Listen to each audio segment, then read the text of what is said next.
want to give you an abbreviated tour of how the inhibitions regarding organ harvesting of political and religious prisoners, as opposed to common criminals legally sentenced to death, eroded over time. And I do separate out those issues quite strongly. Now, Uyghurs, even though they are relatively small in number, Uyghurs such as Enver Tohti, are the beginning of the narrative, but also supply some fatality estimates to furnish a sense of scale, and that's where Falun Gong comes in.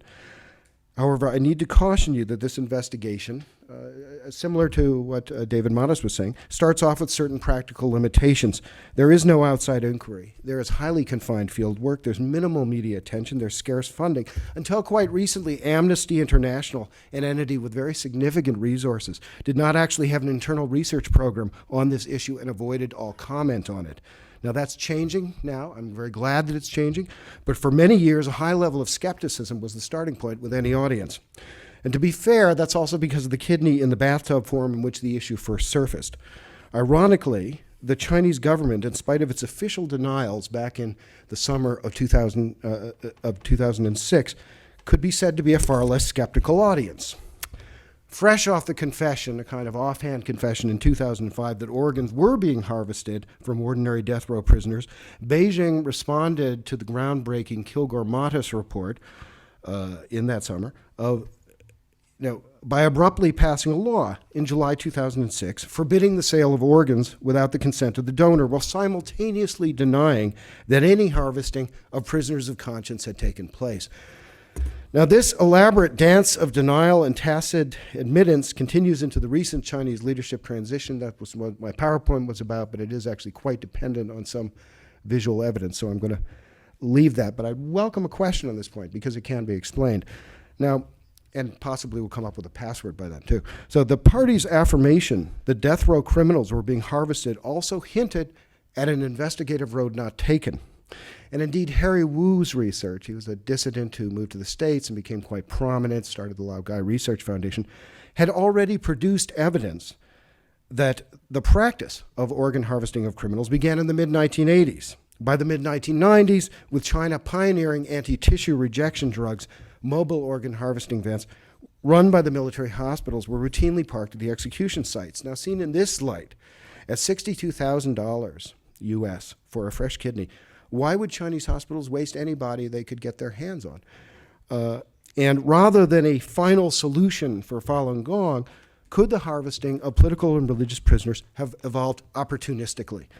And as a former defense specialist, I was aware that the Chinese military had employed the northeast corner of China as a testing ground for nuclear weapons. So I wondered, there had been a fair amount of cancer cases that were reported coming out of the Xinjiang region.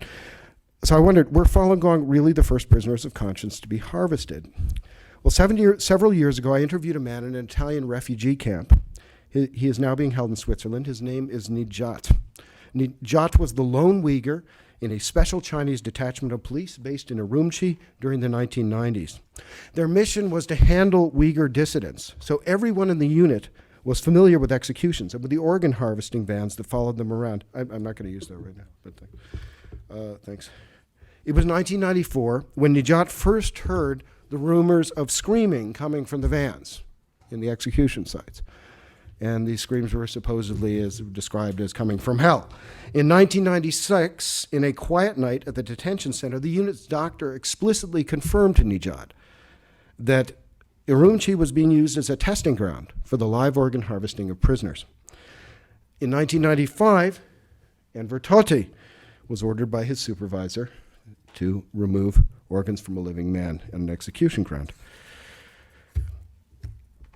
Also in 1995, the Chinese Public Security Bureau of Gulja in Xinjiang recruited a man named Bachar for the Drug Enforcement Division. Now, in January 1997, the entire Gulja police force, Uyghurs and Chinese alike, were suddenly ordered to surrender their guns for inspection. A month later, the weapons were released, but only to the Chinese officers. Every Uyghur gun apparently had developed a problem, and 3 days later, the Gulja massacre was carried out. Now, Bachar recalls internal police estimates of 400 dead. This was a small Uyghur demonstration that was followed by an outright massacre by the Chinese police. But the fact is, Bachar didn't see that much, and so he's not really confident of this estimate because all Uyghur policemen had been sent to the local jail to interrogate prisoners, and they were locked in the compound throughout the crisis. However, any remaining inhibitions at this point surrounding the harvesting of political and religious prisoners, again, as opposed to death row prisoners, particularly those who could not be plausibly executed under Chinese law, evaporated at this point. On April 24th, as the overcrowding of the compound reached breaking point, Bachir's colleagues witnessed the killing of 8 political prisoners. What struck them was the presence of doctors in special vans for harvesting organs. Chinese ministers wrapped the bodies, they buried them at gunpoint, they patrolled the cemetery. At a local hospital, the same pattern of segregation held. A doctor bandaged an arm of a Uyghur protester. He received a 15-year sentence. According to a nurse, Uyghur babies, especially if they were the second child to a couple, were being given unusual injections. They were dying 3 days afterwards. In the following months, this nurse became involved with a desperate Uyghur family whose son had been beaten under Chinese custody and had developed severe kidney damage. A Chinese military hospital sold the family, it was a fairly wealthy family, a young Uyghur demonstrator's kidneys, and they made it clear it was the same age. And this is the first confirmed case of a political prisoner harvested for their organs. Simultaneously, a Uyghur medical intern in Urumqi was ordered to go into the political prisoner wing of the local prison and take blood samples on behalf of 5 high-ranking Chinese cadres who were waiting for kidney transplants.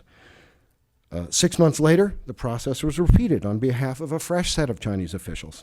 And a similar process appears to have begun in Tibet at this time as well. Now, I'm not supplying names here of these last 2 people I mentioned because these last 2 witnesses, the nurse and the intern, asked me to keep their details confidential.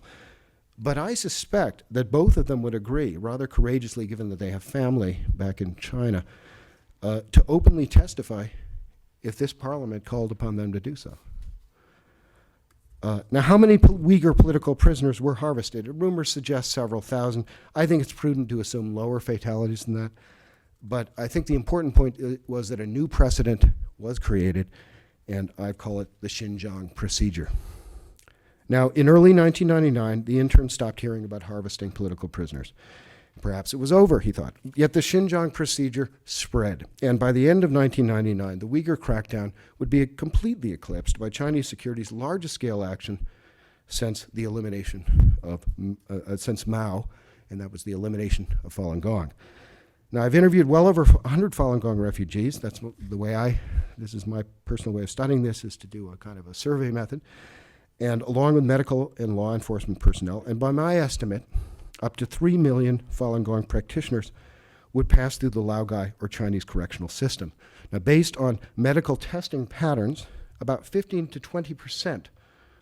The Falun Gong-based population in 1999, 70 million. That's based on the 610 office, the internal agency that was charged with eliminating Falun Gong. The percentage of Falun Gong as opposed to other prisoners, based on my interviews, I estimate practitioners represent 15 to 20% of the Laogai system at any given time. The small percentage of Falun Gong, very small, but it's about 500,000 people or more at any given time. The average time, the interview suggests an average about 3 years in prison. That means this was the pool for harvesting. And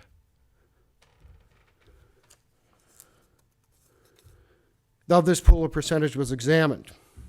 50% of these numbers were actual candidates for harvesting. The percentage of Falun Gong examined in the Laogai system, I estimate they're selected for harvesting at a rock bottom rate of about 5% to the low end. Of the high end practitioners interview suggests it's 30%.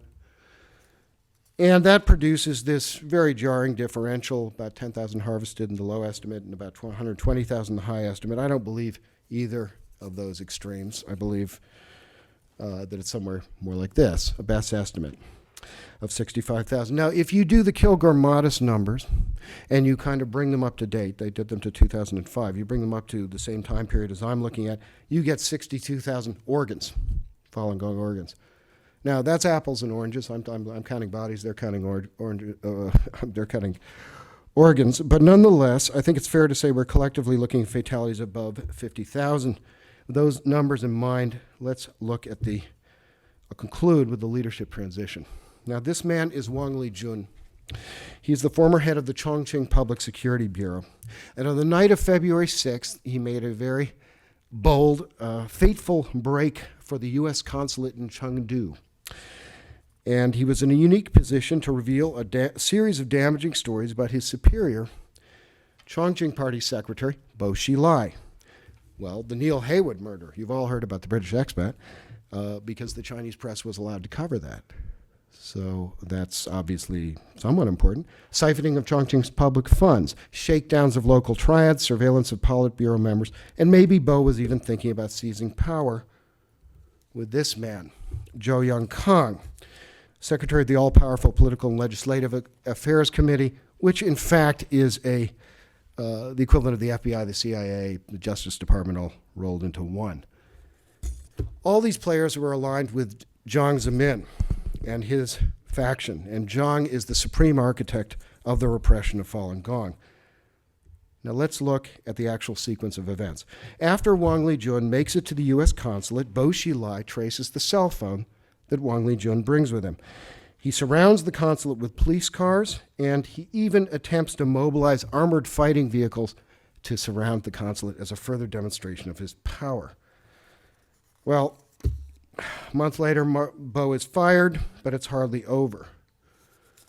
March 19th, police movements and armored vehicles on the streets of Beijing, and I think this is indisputably the climax of the leadership crisis. The next day, March 20th, Baidu, the search engine most commonly used in China, unlocks the search terms live organ harvest or live harvest.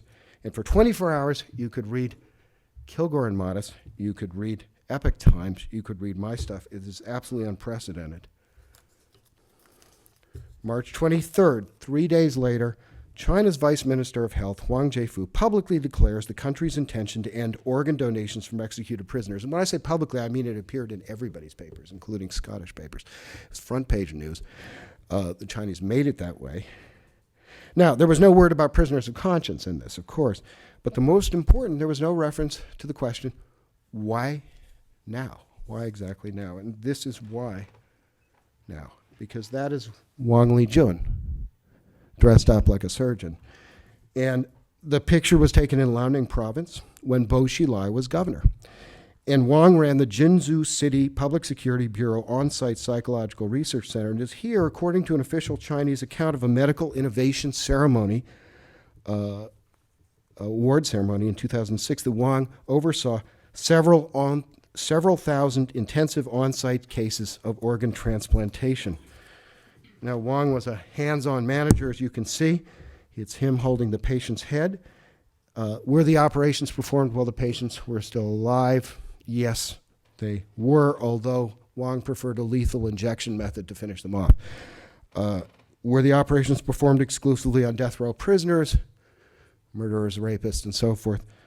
Well, refugees, and this is absolutely consistent, Falun Gong refugees identify Liaoning province as the epicenter of Falun Gong harvesting.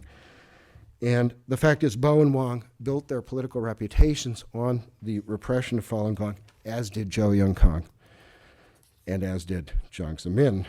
Now, this is a direct quote from Wang Lijun. Now, did Wang talk about the harvesting of live Falun Gong practitioners while he was in the U.S. consulate? Well, over 100 congressmen have asked the State Department that exact question. And if you were in the party, how would you read this last paragraph? I think the point is that could this taint China's global medical ambitions in the lucrative pharmaceutical testing industry?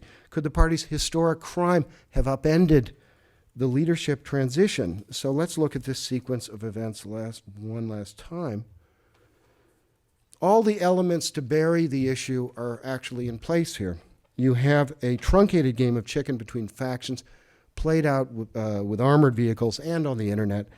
You have a pseudo-airing of the issue that avoids the main subject. That's the public declaration. It's avoiding the prisoners of conscience issue. You have a couple of scapegoats. You have Bo, Wang. You have potentially Zhou Yongkang, to deflect responsibility from the party leadership as a whole. And waiting in the wings, you have the architect of it all, Jiang Zemin, presently dying, ready to absorb any excess guilt. In the standard Chinese formulation, Jiang Zemin could be declared to be 70% right, 30% wrong. Did the reformer faction actually have a chance to win the leadership struggle? Probably not. Wen Jiabao was already too tainted. An investigative phone call to the head of the PLAC in Liaoning province, who was asked about the organ harvesting of Falun Gong. This was his reply. Party Central owns this, and the leadership, including Wen Jiabao, owns this. Now, finally, a few months ago, Wang Haibo said that China would be phasing out reliance on death row prisoners for organ transplants early next year. They upped the schedule.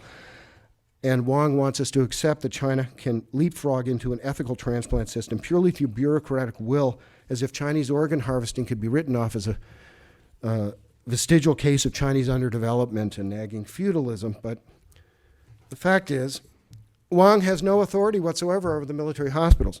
And there is no guarantee that it has stopped. Following their respective rebellions a few years ago, the Uyghurs and Tibetans have both endured enforced appearances on a massive scale.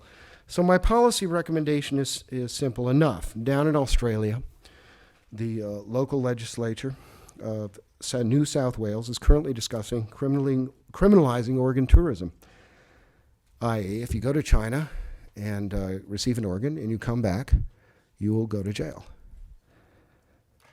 And until the Chinese authorities provide a full accounting of what I consider to be a crime against humanity, I believe this is precisely the model that Scotland should follow too. Thank you.